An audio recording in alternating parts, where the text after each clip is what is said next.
ఏపీలో ఉచిత బస్సు ప్రయాణం కల్పించేందుకు ప్రభుత్వం కసరత్తులు చేస్తోంది. త్వరలోని మహిళలకు గుడ్ న్యూస్ చెప్పేందుకు అడుగులు వేస్తోంది. ఈ మేరకు మంత్రి రాంప్రసాద్ రెడ్డి కడప పర్యటనలో కీలక ప్రకటన చేశారు. కడప ఆర్టీసీ డిపోలో 16 కొత్త బస్సులను మంత్రి రాంప్రసాద్ రెడ్డి ప్రారంభించారు. రాష్ట్ర వ్యాప్తంగా 400 కొత్త బస్సులతో సేవలు అందిస్తున్నామని మంత్రి రాంప్రసాద్ రెడ్డి తెలిపారు.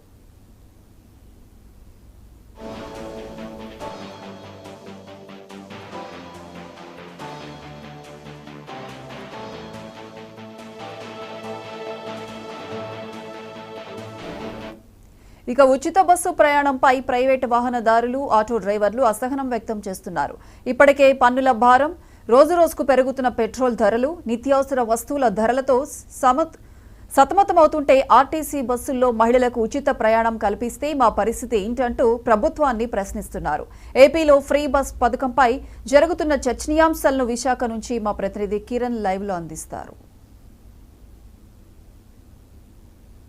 ప్రియాంక, ఏదైతే ఆంధ్రప్రదేశ్ లోకి అధికారంలో ఉన్న కూటమి ప్రభుత్వం సూపర్ 6 పథకాల్లో భాగంగా మహిళలకు ఆర్టీసీ ఉచిత బస్సు ప్రవేశం కల్పిస్తామని చెప్పి అనౌన్స్ చేసిన సంగతి అందరికీ తెలిసి ఈ నేపథ్యంలో ఆగస్టు 15 నుంచి కూడా ఫ్రీ బస్సులను ఏర్పాటు చేస్తామని చెప్పి ప్రభుత్వం ఇప్పటికే కేబినెట్ లో చర్చించడం, మరోవైపు ఈ పథకాన్ని ఇంప్లిమెంట్ చేసేందుకు ఆగస్టు 15 టార్గెట్ చేసుకోవడం కూడా చర్చనీయాంశంగా మారింది. ముఖ్యంగా ప్రైవేటు వాహనదారులు ఎవరైతే ఉన్నారో వీళ్ళందరూ కూడా తీవ్ర ఆందోళన వ్యక్తం చేస్తున్న పరిస్థితి. మరోవైపు ఆటో వాళ్ళు కూడా తీవ్ర నిరసన వ్యక్తం చేస్తున్నారు. ఇప్పటికే రాష్ట్ర వ్యాప్తంగా పలు చోట్ల ఆటో వాళ్ళందరూ కూడా ప్రభుత్వం తీరు పట్ల అసంతృప్తి వ్యక్తం చేస్తారు.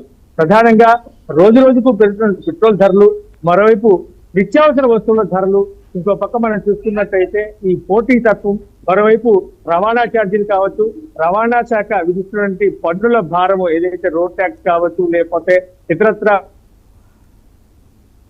వల్ల కూడా ఆటో వాళ్ళు ఎంతో ఇబ్బంది పడుతున్న పరిస్థితి మనం చూస్తూనే ఉన్నాం. ఈ నేపథ్యంలో దీనికి సంబంధించి రేపు 15వ తారీఖు నుంచి కూడా ఆంధ్రప్రదేశ్ లో ఏదైతే ఉచిత బస్సును ప్రవేశపెడతా ఉంటున్నారో అటు తెలంగాణతో పాటు కర్ణాటకలో కూడా తీవ్ర అభ్యంతరాలు వ్యక్తం అవుతూ ఇప్పటికే మనం చూసుకున్నట్టయితే తెలంగాణలో ఆటో వాళ్ళందరూ కూడా పెద్ద ఎత్తున ఆందోళన చేస్తున్న పరిస్థితి. ఏదైతే రేవంత్ సర్కార్ చేస్తున్నటువంటి ఈ అనుచిత నిర్ణయం కారణంగా తామందరం కూడా రోడ్డున పాలయ్యాము, కుటుంబాలతో ఆత్మహత్య చేస్తున్నాం అనేటువంటి పరిస్థితి అక్కడ ఉంది. అయితే తాజాగా ఈ రోజు ఆంధ్రప్రదేశ్ లో ఈ ఫ్రీ బస్ సర్వీస్ ఏర్పాటు చేస్తాం, మహిళలందరికీ ఇంప్లిమెంట్ చేస్తాం నేపథ్యంలో పెద్ద ఎత్తున ఆటో వాళ్ళందరూ నిరసన వ్యక్తం చేస్తారు. దీనికి సంబంధించి కార్మిక నేత కేటీ వాన్మూర్తి మనతో ఉన్నారు, అదేవిధంగా కొంతమంది ఆటో వాళ్ళు కూడా మనతో ఉన్నారు. వాళ్ళని అడిగి వాళ్ళ అభిప్రాయాన్ని సేకరించి ప్రయత్నం చేద్దాం. సార్ చెప్పండి, ఈ రోజు ఏదైతే టీడీపీ సర్కారు కూటమి గవర్నమెంట్ ఫ్రీ బస్సులు ఏర్పాటు చేస్తా ఉంటుంది, దీనివల్ల ఎలాంటి నష్టం జరగబోతుంది మీ ఆటో వాళ్ళకు, అదేవిధంగా ఈ పథకం వల్ల వచ్చే ఇబ్బందులు ఎలా ఉంటాయి? ఆంధ్రప్రదేశ్ లో మహిళలకి ఉచిత బస్సు ప్రయాణ సౌకర్యం వల్ల ఆటోలు, వ్యాన్లు, జీపులు, కారుల్లో స్వయం ఉపాధి పథకం కింద జీవించే వాళ్ళందరూ కూడా పూర్తిగా నష్టపోయి చివరికి చేసిన అప్పులు తీర్చలేక ఒకనాడు రైతుల ఆత్మహత్యలు అయితే ఇప్పుడు ఆటో అండ్ మోటార్ కార్మికుల ఆత్మహత్యలు చూసే పరిస్థితి ఆంధ్రప్రదేశ్ ప్రభుత్వంలో వచ్చింది. అందువల్ల నారా చంద్రబాబు నాయుడు గారు మరి ఆయన అన్ని హామీలు కూడా ఇచ్చేశారు. మరి గతంలో శ్రీలంక అనే పేరు చెప్పినటువంటి నారా చంద్రబాబు నాయుడు గారు ఇవాళ ఆయన అధికారంలోకి వచ్చిన తర్వాత ఉచిత ఫ్రీ బస్సు రకరకాల వాగ్దానాలు చేశారు. ముఖ్యంగా ఈ ఉచిత బస్సు ప్రయాణ సౌకర్యం అనేటువంటిది మొదట మా డిమాండ్ రద్దు చేయాలి లేదా పునఃపరిశీలించాలి. 3 ఇవాళ అధికారం ఉంది కాబట్టి మేము ఉచితంగా ఇస్తామన్నారు. మహిళలకు కూడా చాలా మంది అడిగారు, ఏమండి ఉచిత బస్సు ప్రయాణం మీకు ఉపయోగమా లేదంటే, ఉచిత బస్సు ప్రయాణం మాకు అవసరం లేదు, మాకు కావాల్సింది ఉచిత వైద్యం కావాలి, ఉచిత విద్య కావాలి. విద్యా సంస్థలు అదేవిధంగా వైద్య సంస్థల్ని ప్రభుత్వ పరం చేసుకొని ప్రజలందరికీ ఉచితంగా విద్య ఇవ్వండి, ఉచితంగా వైద్యం ఇవ్వండి, అది ప్రజలు ఆశిస్తారు తప్ప మీరు 1 కోటి మంది మహిళలకి ఉచిత బస్సు ప్రయాణం కల్పిస్తే ఇవాళ ఆటోలు ఇతర వాహనాల మీద ప్రత్యక్షంగా 1 కోటి మంది ఆటో అండ్ మోటార్ కార్మికులు ఉన్నారు. వారిని నమ్ముకొని ఇవాళ ట్యాంకర్లు కానీ లేకపోతే ఇతర పనులు చేసుకునే వాళ్ళు మరొక 50 లక్షలు ఉన్నారు. అంటే 1,50,00,000 కడుపులు నువ్వు కొట్టి 1 కోటి మందికి నువ్వు ఉపయోగం కల్పిస్తున్నావు అంటే ఇది ఒకసారి ఆలోచించాలి. ముఖ్యంగా ఎమ్మెల్యేలు కానీ మంత్రులు కానీ వీరు ఓట్లు వచ్చినప్పుడు మీరే దేవుళ్ళు అని చెప్పి ప్రజల దగ్గరికి వస్తున్నారు. ఇలాంటి ప్రమాదాలు వచ్చినప్పుడు కనీసం పార్లమెంట్ లో కానీ అసెంబ్లీలో కానీ మాట్లాడకపోవడం దురదృష్టకరం. ఎప్పటికైనా ఈ గవర్నమెంట్ ఏదైతే ఆంధ్రప్రదేశ్ లో ఉన్న కూటమి గవర్నమెంట్ ఒకసారి పునర్పరిశీలించాలి. ఈ బస్సు ప్రయాణం అనేది రద్దు చేయాలి. లేని పక్షంలో దాని వల్ల నష్టపోయినటువంటి ఆటో అండ్ కారు డ్రైవర్లు, వ్యాన్ డ్రైవర్లందరికీ ప్రత్యామ్నాయ ఆదాయం చూపించాలని మేము ప్రభుత్వాన్ని డిమాండ్ చేస్తా ఉన్నాం. ఇప్పటికే diesel, petrol, third party insurance పెరిగిపోయింది. మరొక వైపు అడ్డు అదుపు లేకుండా ఓలా అదే విధంగా ఊబర్ వాహనాలు పెట్టారు. వీళ్ళకి అనుమతులు లేవు. అనుమతులు లేకపోయినా ఆటో డ్రైవర్ దగ్గరికి వచ్చి ఆటోలో ఇక్కడ ప్రయాణికుల్ని దింపి ఇవాళ వెహికల్స్ లో తీసుకెళ్తున్నారు. దీనివల్ల చేతుల అప్పులు తీర్చలేక, పిల్లలకి అన్నం పెట్టలేక, వెళ్ళడానికి కనీసం ఆ ఒక పూటైనా కడుపు నిండా తిట్టి పెట్టలేనటువంటి స్థితిలో ఇవాళ డ్రైవర్లు ఉన్నారు. ఈ డ్రైవర్లు ఆదుకుంటే సరే, లేని పక్షంలో ప్రజా ఆందోళన చేపడతామని చెప్పి ప్రభుత్వానికి హెచ్చరిక చేస్తా ఉన్నాం. సార్ వామనమూర్తి గారు ఒకటి చెప్పండి. ఇప్పుడు ఇంకొక 1 వీక్ లోనే, అంటే ఆగస్ట్ 15 నుంచి కూడా ఇది ఇంప్లిమెంట్ చేస్తా ఉంటున్నారు. ఈలోగా మీరు ప్రభుత్వానికి ఎటువంటి సిఫార్సు చేయబోతున్నారు, లేదంటే ప్రభుత్వానికి ఎటువంటి హెచ్చరిక, అంటే మీరు ఆందోళన చేస్తా ఉంటున్నారు, ఇక సమయం చూస్తే 1 వీకే ఉంది. ఈ 1 వీక్ కాదు, చంద్రబాబు నాయుడు గారు ఆయన మేనిఫెస్టో, అంటే ఇంకా అప్పటికి ఎన్నికలు జరగలేదు, ఆయన మేనిఫెస్టో నేను అధికారంలోకి వస్తే ఉచిత బస్సు ప్రయాణం ఇస్తామన్నప్పుడే మేము రాష్ట్ర వ్యాప్తమైన ఆందోళన చేపట్టాం.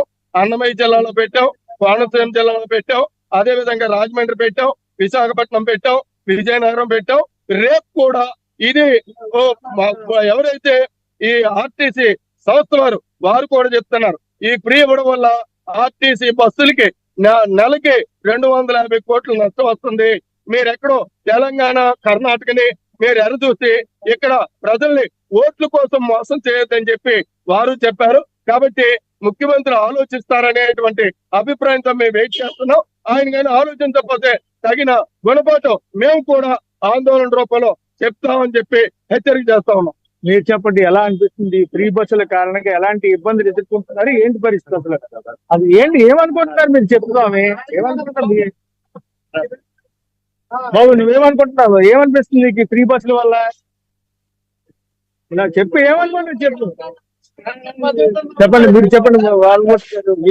మీ ఆటో వాళ్ళే, మీరు యూనియన్ నాయకులు వాళ్ళే మాట్లాడటానికి ముందుకు రావట్లేదు. ఆటో వాళ్ళు భయపడటం కాదండి, అది ఆటో వాళ్ళు భయపడటం కాదు. ఇలాగ టీవీలో లేదా ఛానల్లో వీళ్ళ మొహాలు చూస్తే రాజకీయ నాయకులు టార్గెట్ చేస్తున్నారు. నువ్వు మా గవర్నమెంట్ కి వ్యతిరేకంగా మాట్లాడటానికి లేదు, నువ్వు కానీ మాట్లాడితే నీ మీద పోలీస్ కేసులు పెడతామని, వాళ్ళని జైలుకి పంపిస్తామని చెప్పి ఒక రకమైన హెచ్చరికలు చేస్తా ఉన్నారు. ఈ హెచ్చరికలు చేస్తా ఉన్నారు కాబట్టి ఇవాళ ఆటో వాళ్ళు టీవీ ముందుకు రావడానికి భయపడుతున్నారు తప్ప ఒరిజినల్ గా వాళ్ళైతే కాదు. ఇవాళ ఉదయం 4 గంటలకు ఆటోలు తెచ్చి గురుదూరు జంక్షన్ లో పెట్టాం. ఇప్పుడు సుమారు 9:30 కావస్తుంది. కనీసం టీ తాగడానికి కూడా డబ్బులు లేని పరిస్థితి ఉంది. ఏ బస్సు వస్తుందో, ఎవరు దిగుతారో, ఎంత బేగ ఎక్కించుకుంటామో, ఎంత బేగ టిఫిన్ చేస్తామో ఎదురు చూస్తున్నటువంటి వాళ్ళని తప్ప మీ ముందుకు వచ్చి మాట్లాడడానికి మాకు భయం కాదు. కాకపోతే ఇలా మాట్లాడినటువంటి వాళ్ళు రాజకీయ నాయకులు పూర్వలకు కాదు, ఇప్పుడు కక్ష సాధింపు చర్యలో భాగంగా ఇవాళ మొహాలు చూస్తున్నారు. ఆ బండి మీద ఇవాళ యాక్షన్ తీసుకున్నారు. అందుకోసం మాత్రమే మేము మీ ముందుకు రాలేకపోతున్నాం తప్ప మరొకటి కాదు. కాబట్టి ఇక్కడ ఉన్న ఎమ్మెల్యేలు గాని, మంత్రులు గాని, ముఖ్యమంత్రి గాని మీకు సంవత్సరానికి లేదా నెలకి లక్షలాది రూపాయలు వస్తున్నాయి. మరి ఆ లక్షలాది రూపాయలు వచ్చి మీరే కష్టాలు పడుతున్నాం అన్నప్పుడు రూపాయి ఆదాయం లేని ఆటోవాడి కోసం మీరు ఒక్కసారి ఆలోచించాలి. ఆలోచిస్తే 4 కాలాల పాటు ఉంటారు. ఆలోచించకపోతే తగిన గుణపాటు చెప్పక తప్పదని హెచ్చరిక చేస్తారు. ఇప్పుడు ఒకవేళ ఈ పథకాన్ని ఇంప్లిమెంట్ చేస్తే రేపు ఆగస్ట్ 15 నుంచి ఎలాంటి సిఫారసు చేస్తారు? అంటే పర్టికులర్ గా మనం చూసుకున్నట్లయితే ఏదో ఒకటి ఆ పథకానికి సంబంధించి కొంతవరకు వెసులుబాటు, ఆటోలకి ఇబ్బంది లేకుండా ఎలా ఉంటే బెటర్ అనుకుంటాం. ఆటో వాళ్ళకి అంటే అదే ఒక పాలసీ మ్యాటర్. వాళ్ళకి మందబలం ఉంది కాబట్టి, అధికారం ఉంది కాబట్టి మేము ఖచ్చితంగా చేసి తీరుతాం. ఎవడు అడ్డొచ్చినా మేము ఆగేది లేదనుకున్నప్పుడు మేము ఆ సందర్భంగా నష్టపోయిన ఆటో డ్రైవర్లకి ఇన్సూరెన్స్ ఇవాళ 3,000 నుంచి 9,000 రూపాయలు ఉంది. దాన్ని కనీసం 2,000కి చేయాలి. అలాగే డీజిల్, అదే విధంగా ఇంజిన్ ఆయిల్ మీద లీటర్ డీజిల్ ఒరిజినల్ రేటు 39 రూపాయలు ఉంది. ఇవాళ మాకు 100 రూపాయలకు అమ్ముతున్నాం. ఏవైతే జిఎస్టీ పరిధిలోకి తెచ్చి ఆ డీజిల్ ని 40 రూపాయలకి లీటర్కి అమ్మాలి. అలాగే వీరు కడుతున్న ఇంటతులు లేదా పిల్లల స్కూల్ ఫీజులు లేదా వైద్యంలోని వీరికి ప్రత్యేకమైన గుర్తింపు కార్డులు ఇవ్వడం ద్వారా వారి కుటుంబాలని ఆదుకోవాలని చెప్పి మేము అడుగుతా ఉన్నాం. మీరు చెప్పండి, ఇప్పుడు ఈ ఆటోలు ఫ్రీ బస్సులు పెడతామంటున్నారు రేపు 15వ తారీఖు నుంచి, ఏమంటారు దీనికి? ఆహా. సరే రైట్ ఓకే. ఇది ప్రస్తుతం మనం చూసుకున్నట్టయితే ఏదైతే ఆటో కార్మిక సంఘాలు అదేవిధంగా యూనియన్ నేతలందరూ కూడా ముక్తఖండంతో రాష్ట్ర ప్రభుత్వాన్ని ఏదైతే ఫ్రీ బస్సులు కానీ రేపు ఆగస్టు 15 నుంచి ఇంప్లిమెంట్ చేస్తే మాత్రం తామంతా కుటుంబాలతో సహా రోడ్డున పడే పరిస్థితి ఉంటుందని చెప్పి ఖచ్చితంగా ప్రభుత్వం పునరాలోచన చేయాలని చెప్పి లేని పక్షంలో పెద్ద ఎత్తున ఆందోళన చేస్తామని చెప్పి ఇప్పటికే అన్నమయ్య జిల్లా కావచ్చు, మరోవైపు అనంతపురం కావచ్చు, మరోవైపు ఉత్తరాంధ్ర జిల్లాలన్నింటిలో కూడా పెద్ద ఎత్తున తమ నిరసన గళాన్ని వినిపించామని చెప్పి భవిష్యత్తులో పెద్ద ఎత్తున ఆందోళన సాగిస్తామని చెప్పి, లేదు ప్రభుత్వం ఎట్టి పరిస్థితుల్లోనే సరే ఈ పథకాన్ని ఇంప్లిమెంట్ చేయాలంటే మాత్రం పునరాలోచన చేసి తమకు ఏదైతే ఈ పెట్రోల్ డీజిల్ ధరలు విపరీతంగా పెరిగిన నేపథ్యంలో తక్కువ ధర కంటే సుమారు లీటర్ 40 రూపాయలు ఉన్న నేపథ్యంలో ఆ ధరకే మాకు ఇవ్వాల్సి చెప్పి జిఎస్టీ పరిధిలోకి డీజిల్ తీసుకురావాలని చెప్పి, మరోవైపు ఏదైతే తాము కడుతున్నటువంటి ఇన్సూరెన్స్ ఉన్నాయో ఈ రోజు 3,000 నుంచి దాదాపు 9,000 రూపాయల వరకు ఇన్సూరెన్స్ పే చేస్తున్న పరిస్థితి, దాన్ని కనీసం 2,000కు తగ్గించేలాగా ప్రభుత్వం పునరాలోచన చేయాల్సిన అవసరం ఉందని చెప్పి, మరోవైపు ఏదైతే ఆటో కార్మికుల కుటుంబాలకు స్కూల్ ఫీజుల్లో రాయితీలు కానీ ఇతరత్ర రాయితీలు కానీ ఇచ్చి తమను ఆదుకుంటే తప్ప మేము ఈ ఫ్రీ బస్ ఇంప్లిమెంటేషన్ పథకం నుంచి దూరంగా జరిగే పరిస్థితి ఉంటుందని చెప్పి లేని పక్షంలో పెద్ద ఎత్తున ఆందోళన సాగిస్తామని చెప్పి సిఐటి నాయకులందరూ కూడా ముక్తఖండంతో ప్రభుత్వానికి హెచ్చరికలు జారీ చేస్తున్న పరిస్థితి. Priyanka. Right Kiran, thank you.